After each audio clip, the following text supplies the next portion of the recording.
Assalamualaikum warahmatullahi wabarakatuh. Halo anak-anak, berjumpa lagi di channel belajar Tino Adi.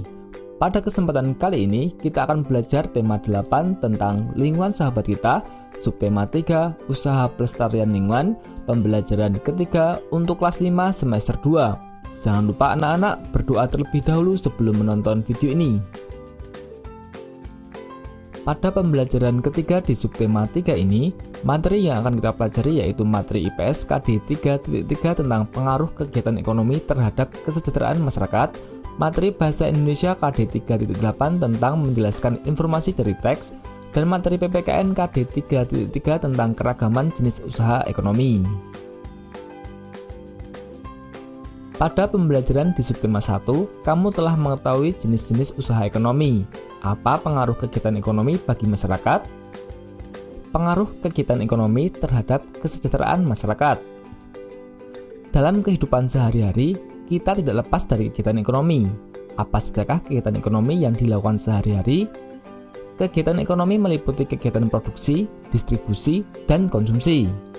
Ketiga kegiatan ekonomi ini saling berkaitan satu sama lain. Satu kegiatan ekonomi terhambat akan mengganggu kegiatan ekonomi lainnya. Yang pertama, produksi. Kegiatan produksi adalah kegiatan menghasilkan barang. Kegiatan produksi juga dapat diartikan kegiatan yang dikerjakan untuk menambah nilai guna suatu benda atau menciptakan benda baru sehingga lebih bermanfaat dalam memenuhi kebutuhan. Orang yang melakukan kegiatan produksi disebut produsen. Berikut beberapa contoh kegiatan produksi. Yang pertama, petani mengolah sawahnya untuk menghasilkan padi. Yang kedua, pabrik pakaian menghasilkan pakaian. Yang ketiga, pabrik elektronik menghasilkan alat elektronik seperti televisi, radio, dan kulkas. Yang keempat, mengolah kedelai menjadi tempe dan tahu. Kegiatan produksi berpengaruh terhadap kesejahteraan pemilik sumber daya ekonomi dan produsen.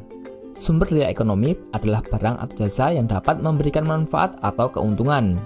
Sumber daya ekonomi dapat berasal dari sumber daya alam atau sumber daya manusia. Sumber daya ekonomi dapat diolah menjadi modal dasar pembangunan.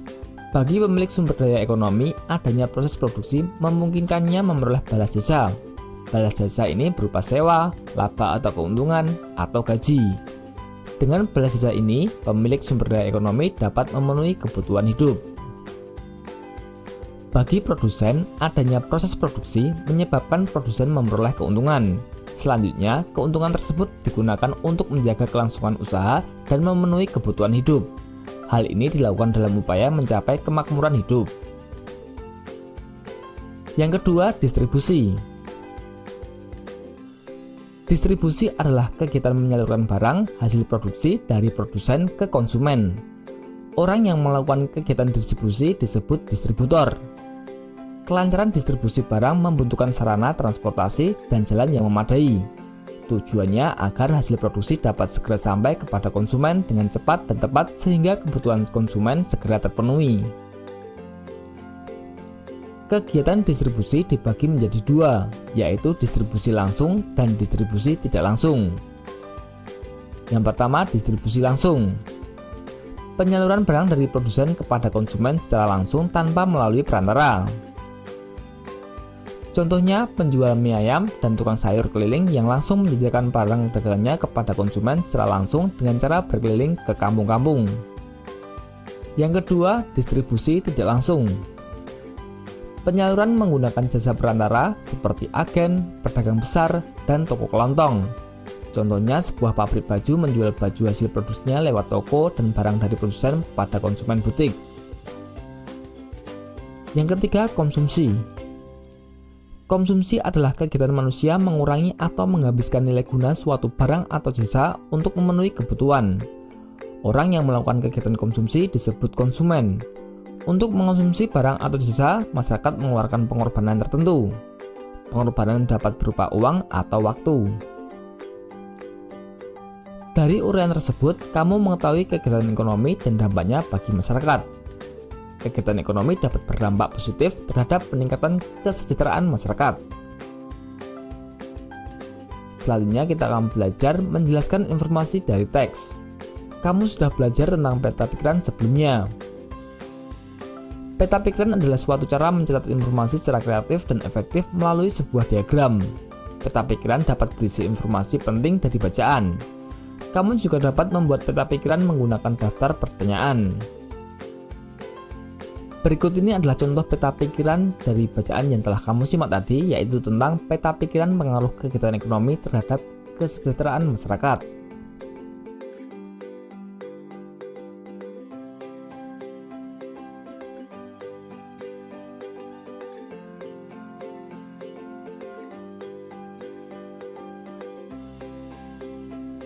Keragaman jenis usaha ekonomi. Keragaman jenis usaha ekonomi mengakibatkan keragaman sosial di masyarakat. Misalnya, munculnya berbagai profesi di masyarakat seperti petani, nelayan, dokter, pekerja salon, pedagang, jaksa, dan hakim. Setiap usaha ekonomi memberi keuntungan bagi pelakunya. Berikut ini adalah contoh keragaman jenis usaha ekonomi.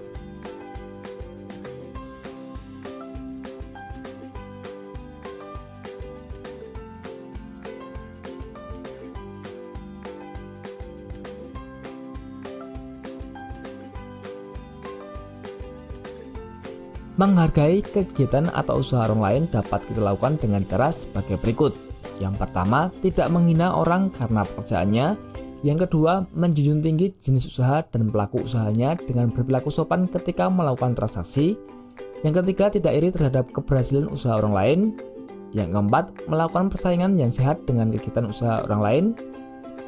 Dan yang kelima, bekerja sama dengan usaha orang lain baik sebagai konsumen atau sebagai rekan kerja. Baik anak-anak, itulah pembelajaran ketiga di subtema 3, tema 8. Semoga bermanfaat. Sampai jumpa lagi dan terima kasih. Wassalamualaikum warahmatullahi wabarakatuh.